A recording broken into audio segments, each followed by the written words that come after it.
बौद्ध ग्रंथों में कहानी मिलती है, अवंती का राजा चंड प्रद्योत और मगध का राजा बिंबिसार, ये दोनों साड़ू भाई थे। इनका विवाह वैशाली के राजा चेटक की 2 पुत्रियों से हुआ था। तो अवंती के राजा चंड प्रद्योत को एक बार पांडु रोग हो गया। पांडु रोग यानी पीलिया रोग हो गया। तो उसने अपने साड़ू भाई मगध के राजा बिंबिसार से मदद मांगी और बिंबिसार के दरबार में प्रसिद्ध राजवैद्य रहते थे जीवक। तो बिंबिसार ने जीवक को अवंती भेजा चंड प्रद्योत का इलाज करने के लिए। जीवक चंड प्रद्योत के पास आया। जीवक ने चंड प्रद्योत के पांडु रोग के इलाज के लिए एक काढ़ा बनाया, घी और बाकी जड़ी बूटियों को मिला करके। लेकिन चंड प्रद्योत को घी से एलर्जी थी। तो चंड प्रद्योत ने जब उस काढ़े को सूंघा तो चंड प्रद्योत समझ गया कि इसमें घी मिला हुआ। उसने वो काढ़ा पीने से मना कर दिया और जीवक को कहा कि मुझे घी से एलर्जी है, कोई ऐसी औषधि बनाओ जिसमें घी का उपयोग ना किया गया। अब जीवक बड़ा परेशान कि ऐसी कोई औषधि तो बन ही नहीं सकती है बिना घी के जिससे पांडु रोग ठीक हो जाए। तो जीवक ने एक दिमाग लगाया। जीवक ने चंड प्रद्योत से कहा कि मुझे आपका इलाज करने के लिए आपके राज्य के बाहर के जंगलों में जाना पड़ेगा, लेकिन जब भी मैं आपके राज्य से बाहर जाऊंगा,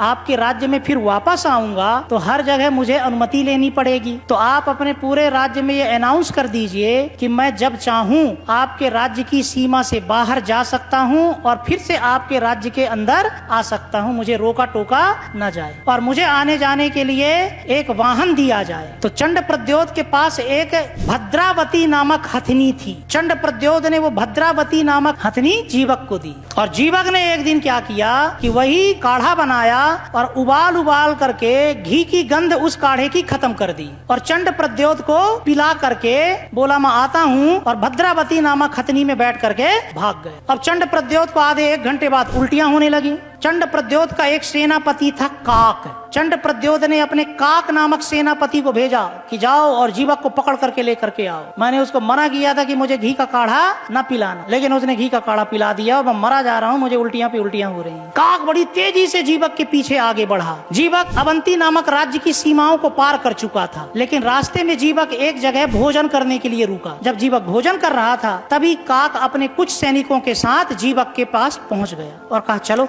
चंड प्रद्योत ने बुलाया है। जीवक ने बोला भैया मैं भोजन कर रहा हूँ, मुझे भोजन फिनिश कर लेने दो। काक ने बोला ठीक है, तुम फिनिश कर लो भोजन अपना। जीवक ने बोला कि मैं खाना खा रहा हूँ, तुम देख रहे हो अच्छा नहीं लगता, एक आध निवाला तुम भी खा लो। काक ने बोला नो, मैं ये जानता हूँ कि तुम आयुर्वेदाचार्य हो, कोई विष या जहर मुझे खिला सकते हो, तो तुम्हारे द्वारा दी गई कोई भी सामग्री मैं ग्रहण नहीं करूंगा। 2-4 निवाला खाने के बाद जीवक ने बोला कि ठीक है, खाना न सही, कम से कम आंवला तो खा ही सकते हो, इसमें तो मैं कुछ नहीं मिला सकता। काक ने बोला ठीक है, आंवला खा सकता हूँ और जीवक ने आंवला काक को खाने के लिए दे दिया। जीवक ने अपने नाखून में औषधि लगाई हुई थी और आंवला देने से पहले नाखून आंवले में गड़ा दिया और वही आंवला काक ने खाया और आंवला खाने के बाद काक बेहोश होने लगा। वो तो रोने लगा कि तुमने मुझे जहर खिला दिया, अब तो मैं मर जाऊंगा। जीवक ने बोला परेशान मत हो, तुम्हें कुछ ना होगा, ना तो तुम्हें कुछ होगा और ना ही तुम्हारे राजा चंड प्रद्योत को ही कुछ होगा। और जीवक बड़ी मुश्किल से अपनी जान बचा करके मगध वापस आया और बिंबिसार को गरियाने लगा कि अब दोबारा मुझे कभी अवंती न भेजना। यहाँ वही हुआ, उस व्यक्ति को भी, काक को भी होश आ गया और वहाँ चंड प्रद्योत का भी पांडु रोग, पीलिया रोग ठीक हो गया। तो चंड प्रद्योत ने जीवक का सम्मान करने के लिए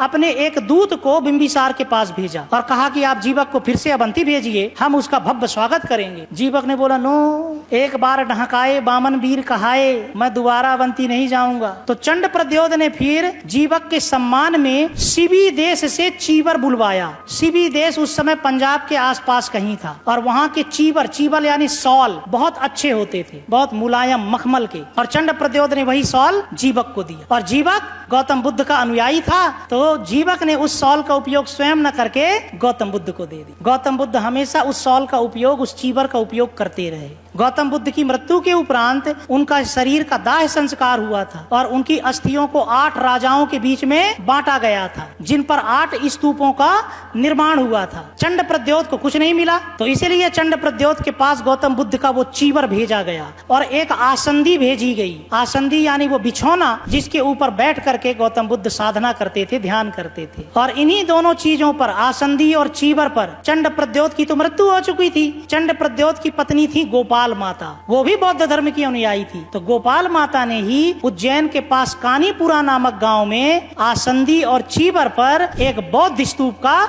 निर्माण करवाया था। और इसी बौद्ध स्तूप का जीर्णोद्धार अशोक की पत्नी देवी ने करवाया था। चूंकि देवी वैश्य वर्ण की कन्या थी, इसलिए इस बौद्ध स्तूप को आगे चल करके वैश्य टेकरी कहा जाने लगा था।